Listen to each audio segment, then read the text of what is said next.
తిరుమల లడ్డులో కల్తీ నెయ్యి వ్యవహారం ఏపీ రాజకీయాలను కుదిపేస్తుంది. ముఖ్యమంత్రి నారా చంద్రబాబు నాయుడు మరోసారి ఈ విషయంపై సంచలన వ్యాఖ్యలు చేశారు. శుక్రవారం రోజున సీఎం చంద్రబాబు నాయుడు కర్నూలు జిల్లాలో పర్యటించారు. ఎమిగ్ననూర్ మండలంలోని కలుగొట్టలో జరిగిన మీ భూమి మీ హక్కు కార్యక్రమంలో సీఎం చంద్రబాబు పాల్గొన్నారు.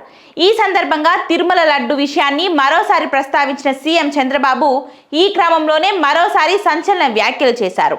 తిరుమల శ్రీవారి లడ్డు ప్రసాదానికి ఉపయోగించే నెయ్యిని కల్తీ చేశారన్న చంద్రబాబు సిబిఐ ప్రత్యేక దర్యాప్తు బృందం ఏమీ లేదని చెప్పారంటూ బుకాయిస్తున్నారని అన్నారు. తిరుమల నెయ్యిలో జంతువుల కొవ్వు ఉందని ఎన్డీడీబీ నివేదిక ఇచ్చిందని చంద్రబాబు ప్రస్తావించారు. బాత్రూంలు శుభ్రం చేసే కెమికల్స్తో కల్తీ నెయ్యి చేశారంటూ చంద్రబాబు సంచలన ఆరోపణలు చేశారు. ఈ క్రమంలోనే శ్రీశైలం ప్రసాదం పైన చంద్రబాబు కీలక వ్యాఖ్యలు చేశారు. శ్రీశైలం ప్రసాదం తయారీకి ఉపయోగించిన నెయ్యిని కూడా కల్తీ చేశారంటూ ఆరోపించారు.